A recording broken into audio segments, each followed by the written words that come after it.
Sewa Vivo v20।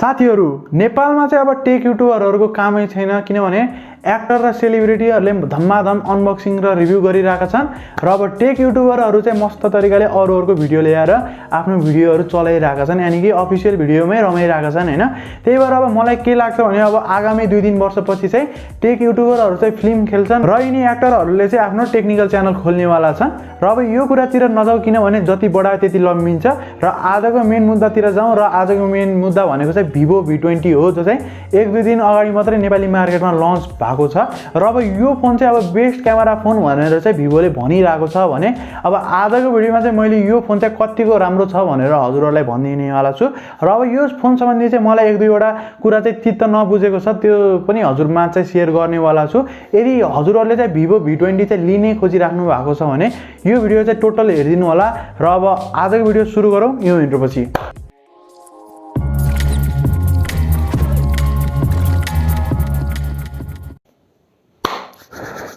सुरुमै साथीहरु कुरा गरौँ यो फोनको बडीको र बडीको कुरा गर्नुपर्दा चाहिँ एकदम सुकेनास लागेको चाहिँ छ यानी कि एकदम लिन एन्ड थिन बडी चाहिँ हामीले देख्न सक्छौं र अब यसको कुरा गरौँ बिल्ड क्वालिटीको र बिल्ड क्वालिटीको कुरा गर्नुपर्दा चाहिँ हामीले अगाडि पनि ग्लास देख्न सक्छौं भने पछाडी पनि एउटा ग्लास ब्याक चाहिँ देख्न सक्छौं र ओभरअल रूपमा भन्नुपर्दा यसको बडी र बिल्ड क्वालिटी चाहिँ एकदम राम्रो भन्न चाहन्छु। अब चाहिँ कुरा गरौँ यसको डिस्प्लेको र डिस्प्लेको कुरा गर्नुपर्दा चाहिँ हामीले यो फोनमा 6.44 इन्चको एमुलेट को प्यानल देख्न सक्छौं जसले सपोर्ट गर्ने भनेको चाहिँ 60 हर्ट्ज को रिफ्रेश रेट हो र अब ओभरअल रूपमा भन्नुपर्दा यसको डिस्प्ले चाहिँ मलाई खासै राम्रो लाग्यो होइन किनभने यतिको प्राइस रेन्जमा चाहिँ अभियसली सुपर एमुलेट को प्यानल दिनै पर्थ्यो र अब यसको रिफ्रेश रेटको कुरा गर्नुपर्दा चाहिँ 90 हर्ट्ज को रिफ्रेश रेट दिएको भए अझै राम्रो हुन्थ्यो भन्ने मलाई लाग्छ हैन। र अब ओभरअल रूपमा भन्नुपर्दा चाहिँ मलाई ठिकै भन्न चाहन्छु तर पनि त्यति चित्त बुझेको चाहिँ डिस्प्ले होइन यो डिस्प्ले पछि साथीहरु कुरा गरौँ यसको प्रोसेसरको र प्रोसेसरको कुरा गर्नुपर्दा चाहिँ हामी यो फोनमा चाहिँ क्वालकम स्न्यापड्रागन 720G को प्रोसेसर देख्न सक्छौं र यो चाहिँ बेस्ट भएको भनेको चाहिँ 8 नैनोमिटर आर्किटेक्चरमा हो र यो चाहिँ एउटा अक्टा कोर प्रोसेसरै हो। अनि यसको जीपीयू को कुरा गर्नुपर्दा चाहिँ Adreno 618 को जीपीयू चाहिँ हामीले देख्न सक्छौं र ओभरअल रूपमा भन्नुपर्दा यो फोनको एसओसी चाहिँ मलाई एकदम राम्रो लागेको छ किनभने 720G को सपोर्ट र Adreno 618 को जीपीयू दिने हो भने चाहिँ एकदम राम्रो चाहिँ हजुरहरुले परफर्मेन्स पाउन सक्नुहुन्छ हैन र यसलाई चाहिँ एकदम राम्रो भन्न चाहन्छु मैले। र प्रोसेसर पछि साथीहरु कुरा गरौँ यसको क्यामेराको र क्यामेराको कुरा गर्नुपर्दा चाहिँ हामीहरुले यो फोनमा चाहिँ ट्रिपल क्यामेराको सेटअप देख्न सक्छौं पछाडीपट्टि जसमा चाहिँ प्राइमरी क्यामेरा चाहिँ 64 मेगापिक्सलको छ भने हामीहरुले चाहिँ 8 मेगापिक्सलको अल्ट्रा वाइड अनि त्यसपछि चाहिँ 2 मेगापिक्सलको चाहिँ डेप्थ सेन्सर देख्न सक्छौं र यसको भिडियोको कुरा गर्नुपर्दा चाहिँ 4K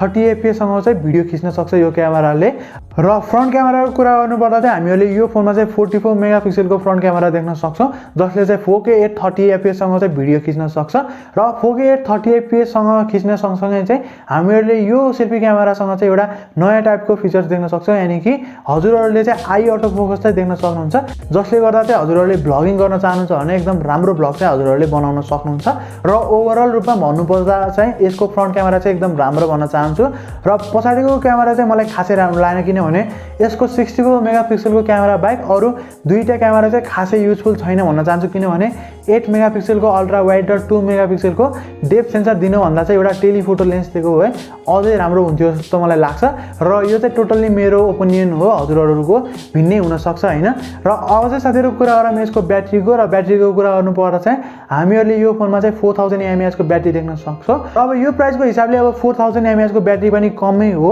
र अब यो ब्याट्रीले सपोर्ट गर्ने भनेको चाहिँ 33 वाट को चाहिँ फास्ट चार्जिङ हो र यसको ब्याट्री क्यापेसिटी चाहिँ हजुरहरुलाई कस्तो लाग्यो त्यो चाहिँ कमेन्ट गर्न चाहिँ नबिर्सिनु होला। र साथीहरु यसको कनेक्टिभिटीको कुरा गर्नुपर्दा चाहिँ हजुरहरुले ड्युअल सिम को अप्सन पनि देख्न सक्नुहुन्छ भने ब्लुटुथ देखि लिएर अन्य थुप्रै कुराको चाहिँ यसमा सपोर्ट हजुरहरुले पाउन सक्नुहुन्छ र अन्य फिचर्सको कुरा गर्नुपर्दा चाहिँ हामीहरुले यसमा